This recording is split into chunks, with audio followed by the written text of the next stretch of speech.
Hello guys, இன்றைக்கி நம்ம சேனலில் என்ன வீடியோ பார்க்க போகிறோன்னா பூட்ஸ்ட்ராப்போட கண்டினியூஷன்.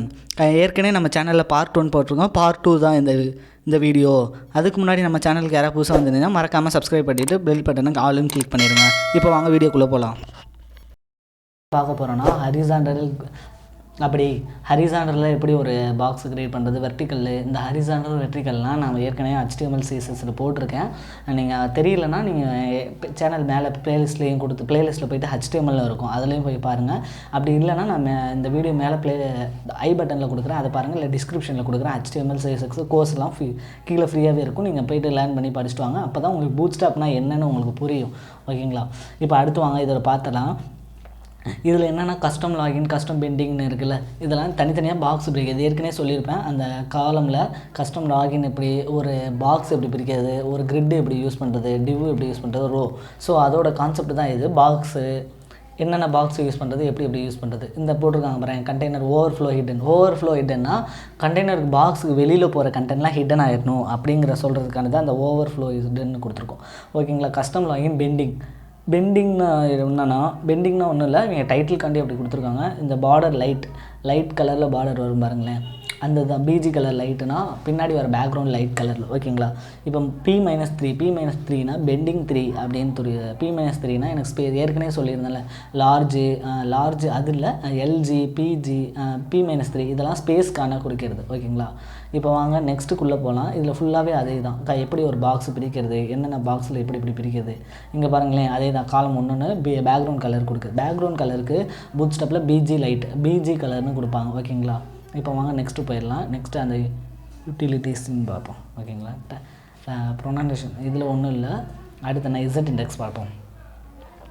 இசட் இண்டெக்ஸ்னு எப்படின்னா, ஒரு லேயர் மேலே இன்னொரு லேயர் நீங்கள் வைக்கிறது. இப்போ எனக்கு இந்த லேயர் மேலே இன்னொரு லேயர் வேணும் அப்படின்னு சொல்கிறதுக்காண்டி தான் இசட் இண்டெக்ஸ். எப்படின்னா, இப்போ நீங்கள் நவபாரே எடுத்துக்கிட்டிங்கன்னா, நவபார் கீழே வர ட்ராப் டவுனு, அந்த கீழே வர இந்த கண்டென்ட் இருக்குல்ல, இங்கே மேலே ட்ராப் டவுன் இருக்கும், இங்கே டிஸ்பிளே வந்து இங்கே காட்டுறேன் பாருங்களேன். இப்போ இதுக்கெல்லாம் இண்டெக்ஸ் கொடுத்துருப்பாங்க. இண்டெக்ஸ்னால் இசட் இண்டெக்ஸ் கொடுத்தா தான் இது இப்படி டிஸ்பிளே ஆகும். இல்லாட்டி இது போயிட்டு இந்த இது கூட அட்டாச் ஆகிக்கும். இப்போ இந்த கண்டென்ட் இந்த சைடு போகல, சப்போஸ் இந்த கண்டென்ட் இந்த சைடு ஃபுல்லாக போயிடுச்சுன்னா இந்த இது மறைஞ்சிடும். ஸோ அதனால தான் இசட் இண்டெக்ஸ் கொடுத்தா அதுக்கு மேலே இது டிஸ்பிளே ஆகிறதுக்கு தான் இந்த இசட் இண்டெக்ஸுங்கிற கான்செப்டை கொண்டு வந்தாங்க. ஸோ இந்த இசட் இண்டெக்ஸ் நீங்கள் நார்மலாகவே CSSல இசட் இண்டெக்ஸ் மைனஸ்ன்னு போட்டிங்கன்னா முன்னாடி 0 ஆகும். அப்படியே நம்பரில் கொடுக்கணும், பிக்சலு இதிலலாம் கொடுக்கக்கூடாது. நம்பரை ஒன்றா கொடுத்துட்டு தான் போதும். ஓகேங்களா? இந்த இவங்க கொடுத்துருக்காங்க பாருங்கள், 11, 1000, 1020 இந்த மாதிரி தான் கொடுக்கணும். ஓகேங்களா? இப்போ வாங்க அடுத்து கண்டென்ட் என்னென்னு பார்த்துக்கலாம்.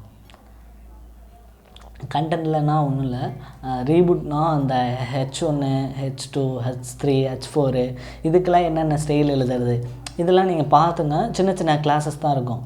அந்த கிளாஸஸ் போட்டாலே வந்துடும். ஸ்பேன் டேக்குக்கு என்னென்ன எழுதியிருக்காங்க அப்படிங்கிறது தான்.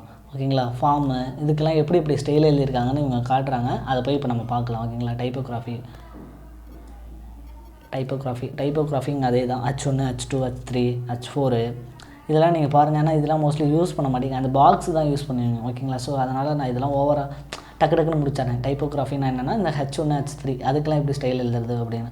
ஸ்டைல்லாம் ஃபுல்லாக எழுத மாட்டாங்க. அது இப்போ ஒரு பேராகிராஃப்னால் அந்த பேராகிராஃப் கலர் எப்படி வரணும், மார்ஜின் எப்படி கொடுக்கணும், அந்த மாதிரி தான். ஓகேங்களா? அடுத்து இமேஜ் தான் இப்போ உங்களுக்கு சொல்கிறேன். இமேஜில் ரெஸ்பான்சிவ் இங்கே கொடுத்துருக்காங்க பாருங்கள், டைட்டிலே ரெஸ்பான்சிவ் இமேஜ்னால் அந்த ரெஸ்பான்சிவ்ங்கிற வேர்டுக்காண்டி மட்டும்தான் அந்த பூட்ஸ்ட்ராப் யூஸ் பண்ணுவாங்க. ஓகேங்களா? மற்றபடி எல்லாமே HTML CSSல எழுதலாம். எதுக்கு பூட்ஸ்ட்ராப் வரேன்னு கேட்டிங்கன்னா, இந்த ரெஸ்பான்சிவ்காண்டி தான் இந்த பூட்ஸ்ட்ராப்பே வருவாங்க. ஓகேங்களா? இப்போ எனக்கு இமேஜ் வேணும். இப்போ நீங்கள் சாதாரணமாக HTML CSSல ஒரு இமேஜ் கொடுத்தீங்கன்னா அந்த இமேஜ் வந்து ஃபுல்லாக வித்தோட டிஸ்பிளே ஆகும். வித்து ஆட்டோமேட்டிக்காகவே HTML ஆட்டோவில் இருக்கும், CSSலேயும் ஆட்டோவில் இருக்கும். ஓகேங்களா? நீங்கள் வந்து ஹைட்டும் வித்தும் ஆட்டோவில் இருக்கும். அதை நீங்கள் எப்படி கொடுக்கணுன்னா, இப்போ இமேஜ் ஃப்ளூயிட்னு எழுதியிருக்கான் பாருங்களேன். இந்த கிளாஸை கொடுத்தீங்கன்னா அந்த இமேஜ் வந்து வித் 100% இருக்கும். அதுக்கான தான் இந்த இமேஜ் ஃப்ளூயிட் கொடுக்குறது. இந்த ஃப்ளூயிடுன்னு வார்த்தை நிறைய இடத்துல யூஸ் பண்ணுவோம். எங்கெங்கே வித் 100ன்னு வரணுமோ அந்தந்த இடத்துக்குலாம் இந்த ஃப்ளூயிட் கொடுக்கணும். ஓகேங்களா? இந்த ரெஸ்பான்சிவ் இமேஜ் வேணும் அப்படின்னு சொன்னால் அந்த SRC இருக்குல்ல, SRCங்க நீங்கள் நார்மலாக HTML போய்ட்டு இமேஜ் டேக் கிளிக் பண்ணிங்கனாலே வரும். இமேஜ் டேக் கிளிக் பண்ணால் இந்த SRCங்கிற இடத்துல ஃபைல் நேம் போட்டுட்டு கிளாஸுங்கிற நேமில் இந்த இமேஜ் ஃப்ளூயிட்னு கொடுத்திங்கன்னா பூட்ஸ்ட்ராப்பில் இருக்க கிளாஸ் போய் கால் ஆகிறப்ப அந்த இமேஜ் ஃப்ளூயிட் இருக்கிற என்ன ஸ்டைல் எழுதியிருக்காங்களோ அந்த ஸ்டைல் அப்படியே உங்கள் வெப்சைட்டில் அப்ளை ஆகும். ஓகேங்களா. இதுக்கு தான் இந்த இமேஜ் ஃப்ளேவர் கொடுத்துருக்காங்க. ஸோ அடுத்து தம்ப்நெயில்லாம் ஒன்றும் இல்லை. இமேஜ் தம்ப்நெயில்லாம் இப்போ ஒரு இமேஜ் இருக்குது, அந்த இமேஜுக்கு பின்னாடி என்ன வேணும், அந்த இமேஜ் பார்டர் என்ன கொடுக்குறது, அந்த மாதிரி மோஸ்ட் ஆஃப் த யூஸ்க்கு தான் இந்த தம்ப்நெயில் யூஸ் பண்ணுவோம். ஓகேங்களா. இந்த தம்ப்நெயில்லாம் நம்ம அவ்வளோவா யூஸ் பண்ண மாட்டோம். ஓகேங்களா. நம்ம ஒரு பாக்ஸு பிரிக்கிறோமா, பாக்ஸு பிரிச்சுட்டு அந்த பாக்ஸுக்குள்ளே என்ன வர இமேஜ் அப்படிங்கிறத டிஸ்பிளே பண்ணுறதுக்கு தான் இந்த இப்போ யூஸ் பண்ணுவோம். இது தம்ப்நெயில்லாம் தெரிஞ்சுக்கோங்க என்னென்னா, ஆனால் நிறைய டைம் யூஸ் பண்ண மாட்டோம். இந்த இருக்குது பாருங்களேன். அடுத்து நம்ம என்ன பண்ணுவோம், அலைன்மெண்ட் இமேஜ்னால் ஒரு இமேஜ் எப்படி எனக்கு அலைன்மெண்ட் ஆகணும். இப்போ எனக்கு வந்து சென்டரில் வேணுமா, லெஃப்ட்டில் வேணுமா, ரைட்டில் வேணுமா எனக்கு இமேஜ், அந்த மாதிரி சொல்கிறதுக்கெலாம் இந்த அலைன்மெண்ட் இமேஜ் யூஸ் ஆகும். இப்போ உதாரணத்துக்கு எப்படின்னா, நான் இங்கே காட்டுறேன் பாருங்களேன். ஏற்கனவே நம்ம பழைய வெப்சைட்டில் கான்டாக்ட் பேஜில் இருக்குது, ஹோம் பேஜுக்கு போய்க்கலாம். ஹோம் பேஜ் கொஞ்சம் லோடிங் ஆகுது, பார்த்துக்கலாம். இப்போ பாருங்கள், எனக்கு இந்த இமேஜ் வந்து லெஃப்ட் சைடில் வேணும் அப்படின்னு சொல்லியிருந்தீங்கன்னா இந்த இமேஜ் லெஃப்ட் சைடு, இந்த இமேஜ் ரைட் சைடில் வேணும்னா ரைட் சைடு, நடுவில் ஸ்பேஸ் வரும். ஸோ அந்த மாதிரி இடத்துல தான் இந்த லெஃப்ட் சைடில் ரைட் சைடு கொடுப்பாங்க. இந்த உடனே இதை எடுத்துக்காதுங்க. இது வந்து கிரிட்டாக பிரிச்சிருக்காங்க. கிரிட்டாக பிரிக்கவும் தான் 2 காலம் லார்ஜ் 6 காலம் லார்ஜ் 6ன்னு கொடுத்தனால 2ஆக பிரிஞ்சிருக்கும். ஓகேங்களா. மற்றபடி இதில் ஒன்றும் இல்லை, லார்ஜ் கொடுத்துருந்ததுனால 2ஆக பிரிஞ்சிருக்கு. இதில் என்ன, இது 3ஆக பிரிஞ்சிருக்குன்னா கிரிட்டு 4 கொடுத்துருப்பாங்க. 4ன்னு கொடுத்துருந்தாங்கன்னா எனக்கு ஒரு பாக்ஸு 4, அடுத்த பாக்ஸ் ஒரு 4, அடுத்த பாக்ஸ் ஒரு 4ன்னு 4 கொடுத்தோம்னா 12ஆக வரும். ஏன்னா இந்த கிரிட்டோட ஃபுல் வித்தே 12க்குள்ளே நீங்கள் எத்தனை வேணால் பிரிச்சுக்கலாம். ஓகேங்களா. ஸோ அதுக்காண்டி தான் இந்த ஃப்ளோட். ஸோ இது வந்து கிரிட்டுங்கிறது நான் ஏற்கனவே சொல்லிட்டேன். ஸோ இந்த இமேஜுக்கு தான் நான் இப்போ சொல்ல வந்தேன். சாரி இமேஜ் இப்போ எனக்கு இந்த இமேஜ் லெஃப்ட் சைடு வேணும், இந்த இமேஜ் ரைட் சைடில் வேணும். ஓகேங்களா. எனக்கு இந்த இமேஜ் லெஃப்ட்டு கொடுக்கணும். இப்போ அது இல்லாமல் நீங்கள் இந்த இமேஜ் இல்லாமல் பார்த்தீங்கன்னா இந்த இமேஜ் இங்கே தான் வரும். ஸோ அதனால இந்த ஃப்ளோட் ரைட்டு கொடுத்தீங்கன்னா ரைட் சைடில் இமேஜ் போயிடும். ஓகேங்களா. ஸோ வாங்க அடுத்து என்ன டைட்டில் இருக்குன்னு பார்ப்போம். Image left and right. இப்போ எனக்கு இமேஜ் இதே லெஃப்ட் அண்ட் ரைட்டுக்குனா இப்படி கொடுக்கணும்.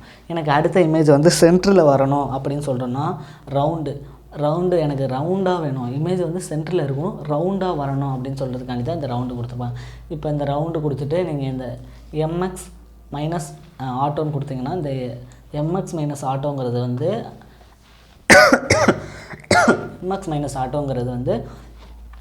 எனக்கு வந்து இமேஜ் சென்டரில் வரணுங்கிறதுக்காண்டி தான் அந்த எம்எக்ஸ் மைனஸ் ஆட்டோ கொடுத்துருக்காங்க. ஓகேங்களா.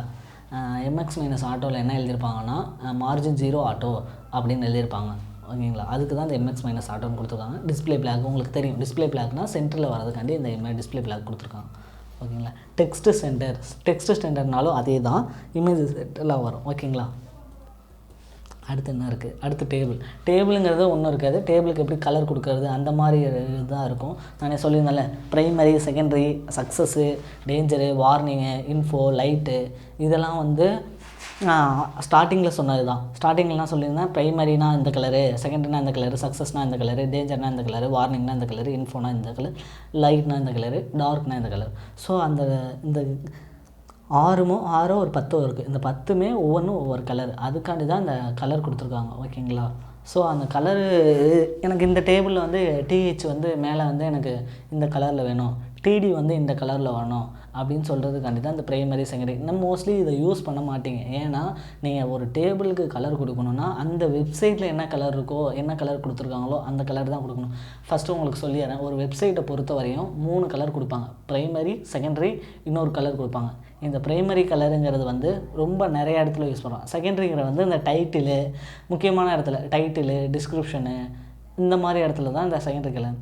அப்புறம் இன்னொரு கலர் வந்து அந்த கலர் நேம் எனக்கு சரியாக தெரியல, அந்த இன்னொரு கலர் கொடுப்பாங்க. நீங்கள் எல்லா வெப்சைட்லேயும் விசிட் பண்ணி பார்த்தீங்கன்னா அந்த 3 கலர் காமனாக இருக்கும். ஹெட்டிங்க்கு ஃபுல்லாக ஒரு கலராக இருக்கும். பட்டன் ஃபுல்லாக ஒரே கலராக இருக்கும். நாவ் பாருக்கு ஃபுல்லாக ஒரே கலராக இருக்கும். ஓகேங்களா. ஸோ அதுதான் அந்த வெப்சைட்டில் வர 3 கலர். ஓகேங்களா. ஸோ ஃபஸ்ட்டு இப்போ டாப்பிக்கில் வந்துடலாம்.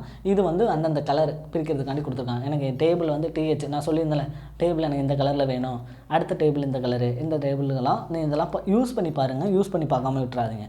என்னென்ன கலருங்கிறத யூஸ் பண்ணி பார்த்துங்க. நீங்கள் ஒரு விஷயம் கேட்குறத விட நிறைய கற்றுக்கணும். ஓகேங்க. கற்றுக்கணுன்னா நிறைய யூஸ் பண்ணி பார்க்கணும். நிறைய டைப் பண்ணி யூஸ் பண்ணி பார்த்தா தான் உனக்கு அந்த அந்த என்ன சொல்கிறது, அந்த ஃபீல்டில் நீங்கள் ரொம்ப நாள் இருக்க முடியும். இப்போ சக்ஸஸ் ஆகணுன்னா நிறைய நேரம் யூஸ் பண்ணிகிட்டே இருக்கணும், நிறைய கற்றுக்கிட்டே இருக்கணும். நிறைய இப்போ நீங்கள் ஐடியில் பொறுத்தவரையும் நிறையா படிச்சுட்டே இருக்கும். இன்றைக்கி ஒரு கான்செப்ட் வரும், இன்றைக்கி ஒரு கான்செப்ட் ட்ரெண்டிங்கில் இருக்குன்னா நாளைக்கு இன்னொரு கான்செப்ட் வரும், இன்னொரு கான்செப்ட் வரதுன்னா அந்த கான்செப்டே நீங்கள் படிக்கணும். ஸோ அதுக்கு நீங்கள் பேசிக்கில் ஸ்ட்ராங்காக இருந்தால் தான் நீங்கள் அட்வான்ஸுக்கு நீங்கள் ஈஸியாக போக முடியும். இப்போ bootstrap 5 வருது, நீங்கள் bootstrap 5ங்கிறது ஒரு எல்லாமே காமனாக தான் இருக்கும், கொஞ்சம் கொஞ்சம் டிஃப்ரெண்டேஷன் ஆகும். இப்போ நீங்கள் bootstrap 5 தெரிஞ்சதுன்னா நாளைக்கு bootstrap 6னா என்னன்னு தெரிய முடியும். ஓகேங்களா? ஸோ அந்த மாதிரி தான் உங்களுக்கு ஒவ்வொன்றும் வரும். ஓகேங்களா? இப்போ அடுத்து நம்ம என்ன பார்க்க போகிறோம்னா ஆசன் டேபிள் இது ஒன்றும் இல்லை, பெருசாக இல்லை, கலர் மட்டும் தான் கொடுத்துருக்காங்க. அடுத்தும் கலர் தான் கொடுத்துருக்காங்க. அடுத்து கலரு எல்லாமே கலர் தான் கொடுத்துருக்காங்க. இந்த நான் சொல்லியிருந்தேன் கலர் கொடுக்குறதுக்கு டிடிடிஹெச். இப்போ இதில் எப்படி கொடுத்துருக்காங்கன்னா பாருங்களேன், ஹோவர்னு என்ன கான்செப்ட்னா உங்களுக்கு தெரியும். ஓவர் ஆகிறப்போ கலர் இந்த பாருங்கள் பாருங்கள், ஓவர் ஆகிறப்போ ஒரு கலர். ஸோ அதெல்லாம் ஒவ்வொரு மாதிரி நீங்கள் நிறைய யூஸ் பண்ணி பாருங்கள். ஓகேங்களா? நான் இப்போ இதெல்லாம் ஒவ்வொன்றும் நான் உங்களுக்கு கோடிங் போட்டு என்னால் எக்ஸ்ப்ளனேஷன் பண்ண முடியும். ஒவ்வொன்றும் நான் பண்ணேன்னா நிறைய டைம் ஆகும், உங்களுக்கு வீடியோ லென்த்தாக போகிறதுனால உங்களுக்கு நிறைய போர் அடிக்க ஆரம்பிச்சிடும். ஸோ அதனால் என்னென்ன இப்போ இந்த கோடிங் இருக்குன்னா இது என்ன ஃபங்க்ஷன் ஆகும்னு மட்டும் நான் உங்களுக்கு சொல்லிடுறேன். ஓகேங்களா? இப்போ அடுத்து ஃபிக்ருங்கிறது